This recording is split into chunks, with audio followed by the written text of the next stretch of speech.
espacio de nuestro programa a hablar de una publicación que tengo aquí en mis manos, Educación emocional con y sin TDAH. Bueno, ya saben que es ese síndrome de déficit de atención e hiperactividad del que hablamos mucho porque además se han formado varias asociaciones en Zamora, pero queremos conocerlo un poquito más. En concreto, sobre todo, este concepto, educación emocional, que a todos nos sonará, pero que a lo mejor no podemos definir con exactitud todos en nuestra casa. Y para hacerlo, contamos esta noche con la autora de este libro, con Mar Gallego, que nos va a desentrañar pues, por qué ha dedicado todo este trabajo y todas estas páginas a este concepto y sobre todo qué es, a ver si hoy vamos a aprender un poquito más y nos desarrollamos un poquito más también en esta educación emocional. Muy buenas, Mar. Hola, buenas, Eva. ¿Qué tal estás? ¿Bien? Bien, muy bien, gracias. Mar, tú eres psicóloga, trabajas sobre todo con niños y con jóvenes, trabajas en Zamora. Sí.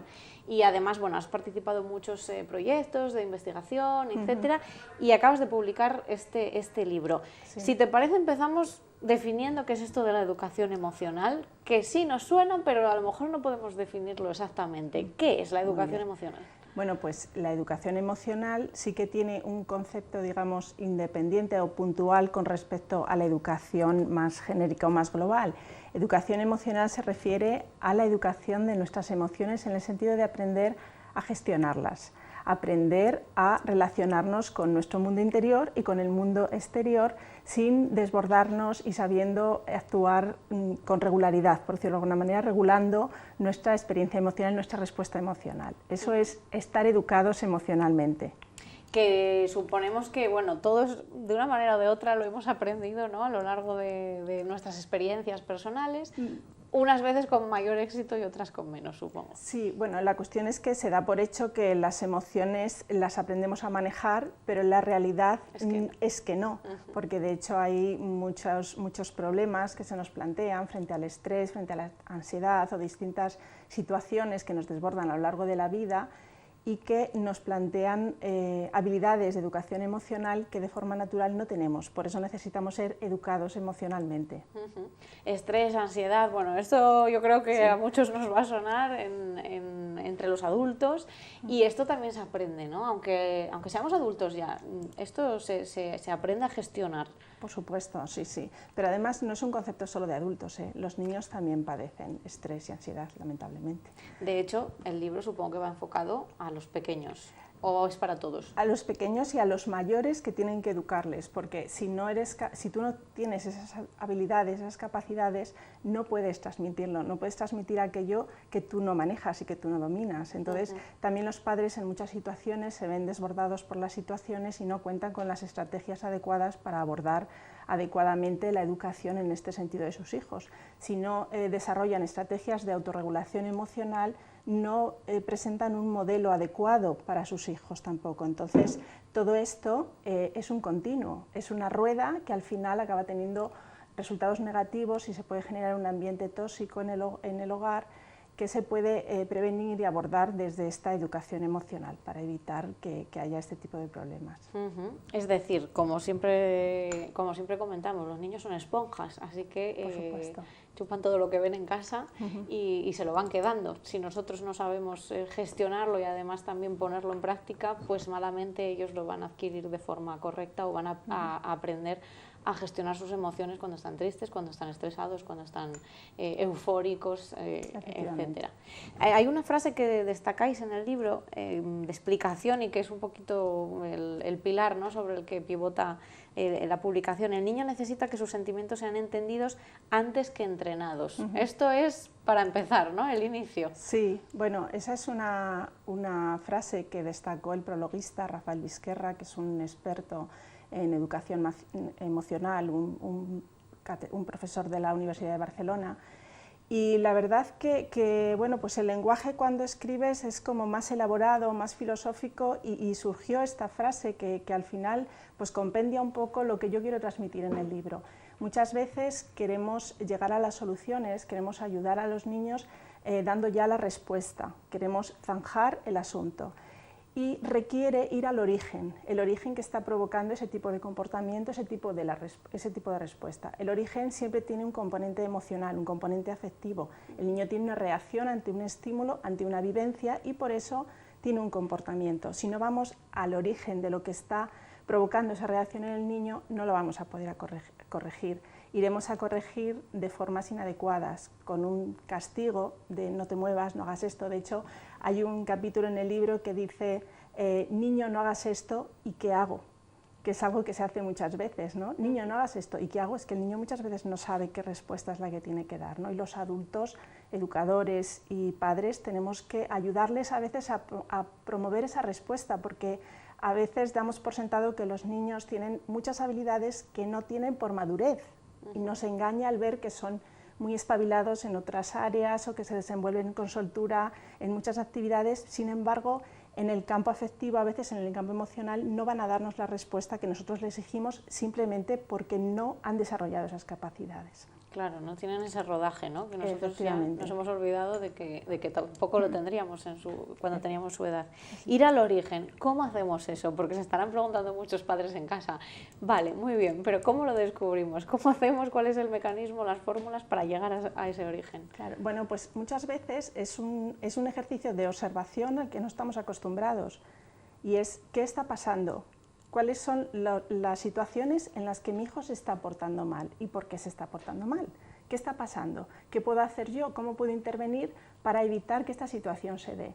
Tendemos a intervenir en el momento justo del enfado, la rabieta del niño. Ese es un momento muy difícil para enseñarle. De hecho, es un momento de no aprendizaje para el niño, porque está ofuscado. Como los adultos, cuando estamos muy irritados, tampoco tenemos una disposición cognitiva de recibir información y de aprender. Pues a los niños le pasa lo mismo. Entonces, tenemos que ir al foco antes para intentar aprender, y después de que ha pasado ese momento de enfado, ese momento de comportamiento inadecuado del niño. Durante el momento, que es cuando desde luego tenemos la intención de intervenir y cuando nos sale de modo natural, es el momento en el que el niño no va a aprender.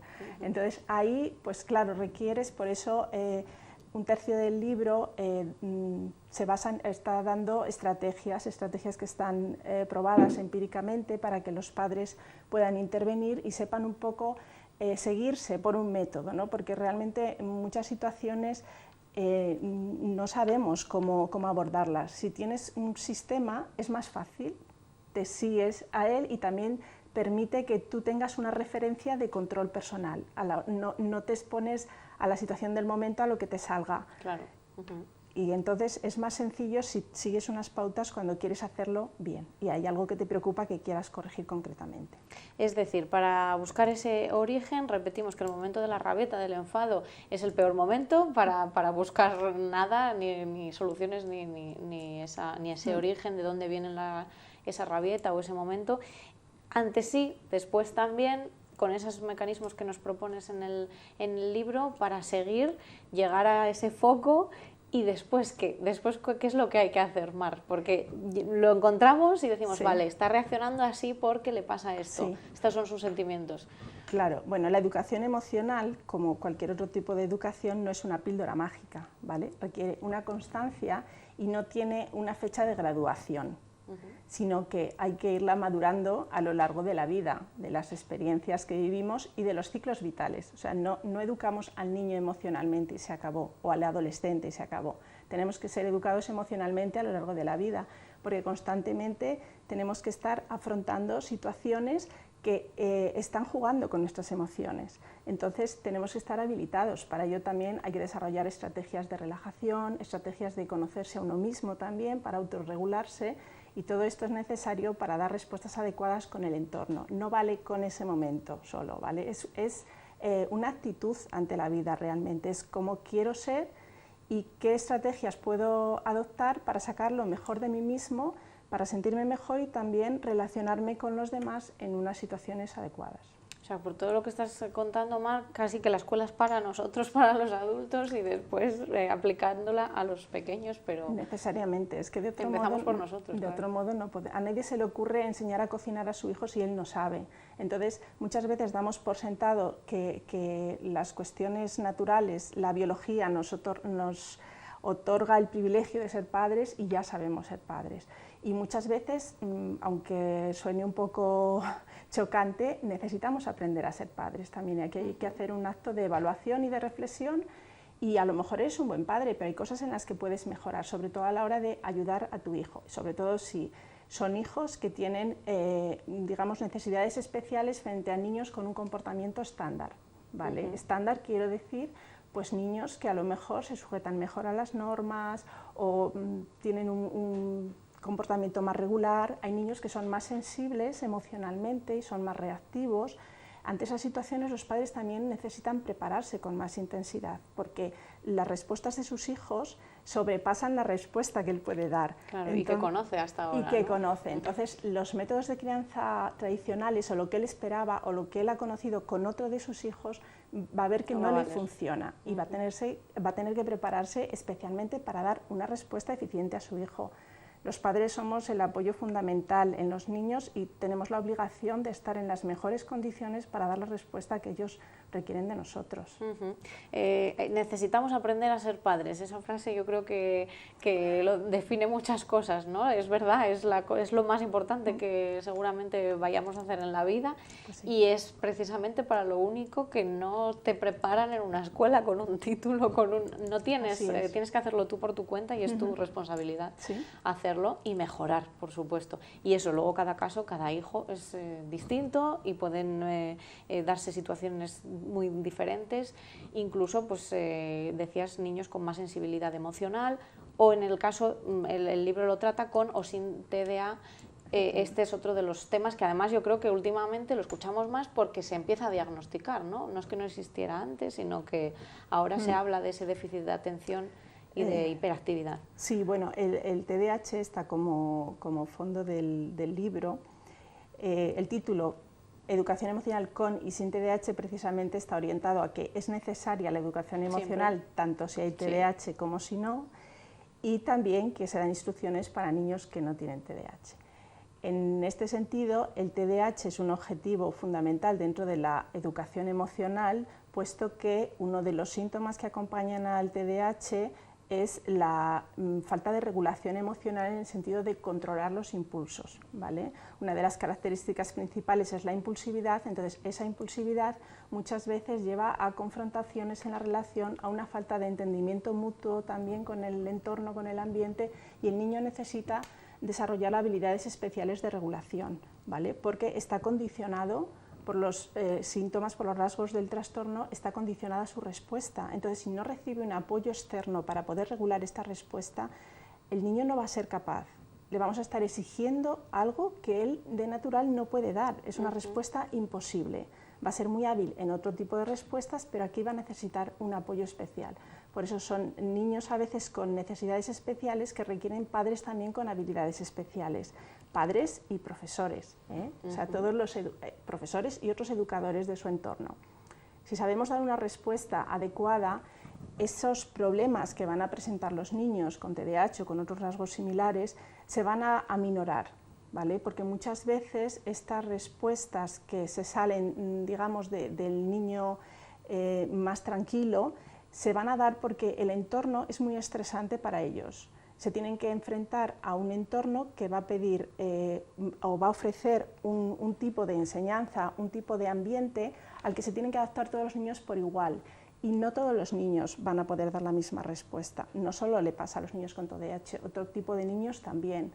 Por eso, por ejemplo, en los entornos escolares, cada vez más, afortunadamente, también se está tomando en cuenta la educación emocional, las inteligencias múltiples para dar a cada uno su oportunidad. Los niños, si son bien atendidos en su entorno, bien atendidos me refiero, no porque estén mal atendidos, ojo, sino porque debemos ir a cubrir sus necesidades, a dar una respuesta eficiente a sus necesidades, este niño va a presentar menos disfuncionalidad, ¿vale? Si encuentra un profesor en el entorno académico, un profesor que sabe entender la respuesta que este niño necesita, el niño va a sacar mejor su potencial y va a estar más a gusto también.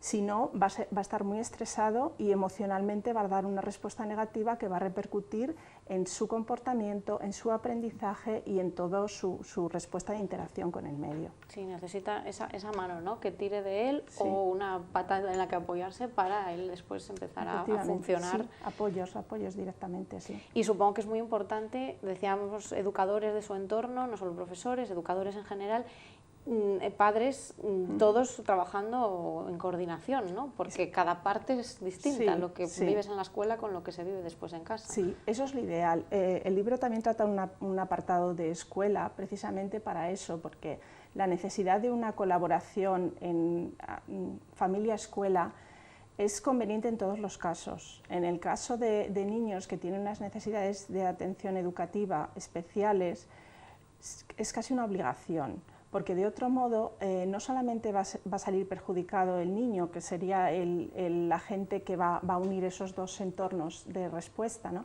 Sino que también los adultos que van a ser responsables de su educación.